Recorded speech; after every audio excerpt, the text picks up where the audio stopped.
आइए जानते हैं आज के प्रमुख अंतर्राष्ट्रीय खबरों को। उससे पहले एक नजर आज के हेडलाइंस पर। शक्ति पावर प्लांट ब्लास्ट, अपनों की तलाश में भटक रहे परिजन, न घर पहुंचे न अस्पताल। न आरएसएस का बैकग्राउंड, न बीजेपी से शुरू की राजनीति, 8 साल में कैसे सम्राट पड़े सब पर भारी। नासिक टीसीएस कांड, एचआर एग्जीक्यूटिव निदा खान कौन, एफआईआर में लगे क्या क्या आरोप।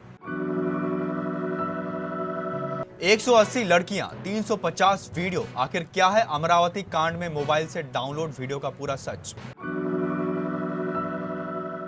डोनाल्ड ट्रंप बड़ी डील चाहते हैं, इसलिए समझौते में देरी। ईरान से बातचीत के सवाल पर बोले ट्रंप, हम फिर इस्लामाबाद जाना चाहते हैं। मिडिल ईस्ट में फिर लौटेगी शांति, ट्रंप का जागा ईरानी प्रेम।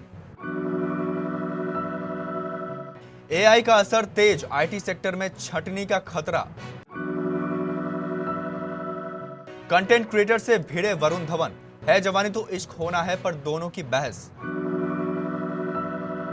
19 साल में पहली बार हुआ ऐसा, अजिंक्य रहाणे की कप्तानी पर लगा कलंक। छत्तीसगढ़ के शक्ति जिले के सिंघीतराई स्थित वेदांता पावर प्लांट में मंगलवार को हुए बॉयलर विस्फोट अब एक नई और डरावनी मानवीय त्रासदी की ओर बढ़ रहा है। आधिकारिक तौर पर 13 मौतों की पुष्टि हो चुकी है, लेकिन ग्राउंड जीरो से आ रही खबरें दिल दहला देने वाली है। सूत्रों के मुताबिक प्लांट में काम करने वाले कई श्रमिक अब भी लापता हैं। वे न तो अस्पतालों की सूची में हैं और ना ही सुरक्षित अपने घर पहुंचे हैं। हादसे की भयावहता की अंदाजा इसी बात से लगाया जा सकता है कि मृतकों और घायलों के शरीर इस कदर झुलस चुके हैं कि उनकी शिनाख्त करना परिजनों और प्रशासन के लिए पहाड़ जैसी चुनौती बन गई है। अस्पताल के मुर्दा घर में रखी कई शवों की हालत ऐसी है कि चेहरे पहचान में नहीं आ रहे, क्योंकि वे अपनों के शव को भी आखिरी बार पहचान नहीं पा रहे। आशंका जताई जा रही है कि पहचान सुनिश्चित करने के लिए प्रशासन को अंततः डीएनए टेस्ट का सहारा लेना पड़ सकता है। बिहार की सियासत में पहली बार बीजेपी का मुख्यमंत्री बनने जा रहा है। बीजेपी को दशकों से इस दिन का इंतजार था। वो कई बार सरकार में रही, लेकिन डिप्टी सीएम से आगे नहीं बढ़ पाई थी। नीतीश कुमार के इस्तीफा देने के बाद बीजेपी के सम्राट चौधरी को एनडीए विधायक दल का नेता चुन लिया है, जिसके बाद सत्ता का ताज उनके सर सजेगा। सम्राट चौधरी बुधवार को 11 बजे मुख्यमंत्री पद की शपथ लेंगे। मुख्यमंत्री बनने जा रहे सम्राट चौधरी का ना ही राष्ट्रीय स्वयंसेवक संघ का सियासी बैकग्राउंड है और ना ही बीजेपी से अपनी राजनीतिक पारी शुरू की। इसके बाद बीजेपी की मिट्टी में सम्राट चौधरी इस तरफ फले फूले कि बिहार में तमाम बड़े नेताओं पर भारी पड़ गए। सम्राट चौधरी ने अपनी राजनीतिक पारी का आगाज लालू प्रसाद यादव की आरजेडी से किया था और जेडीयू से होते हुए 8 साल पहले बीजेपी में एंट्री किए थे। आरजेडी और जेडीयू में रहते हुए सम्राट चौधरी विधायक और मंत्री जरूर बने, लेकिन राजनीतिक बुलंदी बीजेपी में हासिल की। सम्राट जिस तेजी के साथ आगे बढ़े कि तमाम बीजेपी नेताओं को पीछे छोड़ दिया और आज उनके सिर मुख्यमंत्री का ताज सजने जा रहा है। नासिक के चर्चित टीसीएस केस में एचआर एग्जीक्यूटिव निदा खान एक अहम किरदार बनकर सामने आई है। एफआईआर में नाम आने के बाद से वे फरार है। एसआईटी की जांच में उसके रोल को लेकर गंभीर दावे सामने आए हैं, जिनमें पीड़ितों पर दबाव बनाने, धार्मिक परिवर्तन कराने और आरोपी नेटवर्क को सपोर्ट करने के आरोप शामिल हैं। पुलिस सूत्रों के अनुसार निदा खान सिर्फ एक कर्मचारी भर नहीं थी, बल्कि उस ग्रुप का सक्रिय हिस्सा थी जिस पर कर्मचारियों को निशाना बनाने के आरोप लगे हैं। पुलिस का दावा है कि उसने आरोपी टीम लीडर्स का न केवल साथ दिया, बल्कि कई मामलों में उनकी गतिविधियों को आगे बढ़ाने में भी भूमिका निभाई। आरोपों के मुताबिक निदा खान पीड़ित महिलाओं के संपर्क में रहती थी, उन्हें इस्लामिक रीति रिवाज के पालन के लिए दबाव डालती थी। कई पीड़ित महिलाओं का आरोप है कि निदा खान ने उन्हें नमाज पढ़ने, खास तरह के कपड़े पहनने और धार्मिक तौर तरीके को अपनाने के लिए मजबूर किया। महाराष्ट्र के अमरावती जिले के पर्वतवाड़ा में सामने आया वीडियो कांड लगातार गंभीर होता जा रहा है। शुरुआत में यह मामला कुछ वायरल क्लिप्स तक सीमित माना जा रहा था, लेकिन जांच आगे बढ़ने के साथ कई नई परतें खुलती जा रही है। पुलिस अब इसे सिर्फ एक व्यक्ति का मामला नहीं मान रही, बल्कि यह भी जांच की जा रही है कि कहीं इसके पीछे कोई बड़ा नेटवर्क तो सक्रिय नहीं था। इस मामले में पुलिस ने दूसरी बड़ी गिरफ्तारी करते हुए उजैर खान इकबाल खान को पकड़ा है। जांच में सामने आया है कि उसने मुख्य आरोपी आयन अहमद के मोबाइल से वीडियो डाउनलोड किए और उन्हें सोशल मीडिया पर पोस्ट कर दी। पुलिस के अनुसार उजैर खान को हिरासत में लेकर पूछताछ की जा रही है। उसे अदालत में पेश किया जा रहा है और पुलिस कस्टडी रिमांड के दौरान उससे कई अहम जानकारी मिलने की उम्मीद है। अधिकारियों का मानना है कि पूछताछ में यह साफ हो सकता है कि वीडियो कहां बनाए गए और क्या इसमें अन्य लोग भी शामिल हैं? अमेरिकी उपराष्ट्रपति जेडी वेंस का कहना है कि वह ईरान के साथ बड़ी डील के लिए काम कर रहे हैं जो ट्रंप करना चाहते हैं।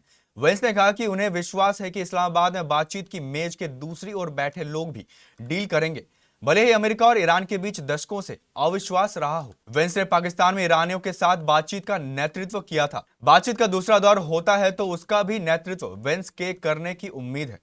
मंगलवार को एथेंस जॉर्जिया में एक कार्यक्रम में वेंस ने कहा कि ईरान के साथ हम जिस स्थिति में हैं उसे लेकर मुझे बहुत अच्छा महसूस हो रहा है।